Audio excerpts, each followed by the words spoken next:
پھر جب تم یہ نماز تمام کر چکو تو کھڑے اور بیٹھے اور لیٹے ہر حالت میں اللہ کو یاد کرو.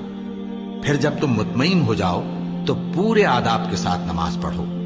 بے شک نماز کا مومنوں پر اوقات مقررہ میں ادا کرنا فرض ہے، اور ان کفار کا پیچھا کرنے میں سستی نہ کرنا.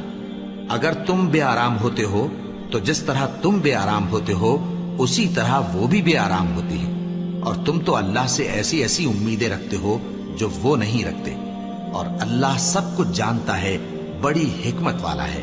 اے پیغمبر، ہم نے تم پر سچی کتاب نازل کی ہے تاکہ اللہ کی ہدایات کے مطابق لوگوں کے مقدمات فیصل کرو.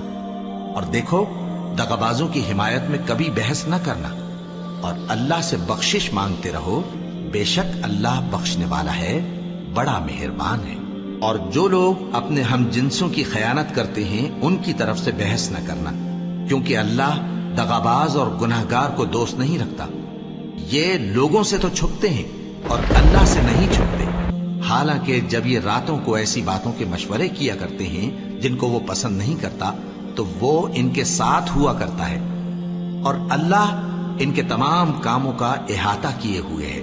بھلا تم لوگ دنیا کی زندگی میں تو ان کی طرف سے بحث کر لیتے ہو، سو قیامت کے دن ان کی طرف سے اللہ کے ساتھ کون بحث کرے گا اور کون ان کا وکیل بنے گا؟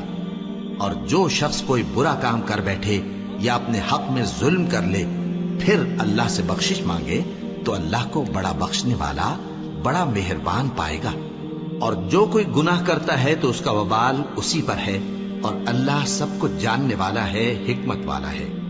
اور جو شخص کوئی قصور یا گناہ تو خود کرے لیکن اس کا الزام کسی بے گناہ پر ڈال دے تو اس نے بہتان اور کھلے گناہ کا بوجھ اپنے سر پر رکھا. اللہ اکبر، اللہ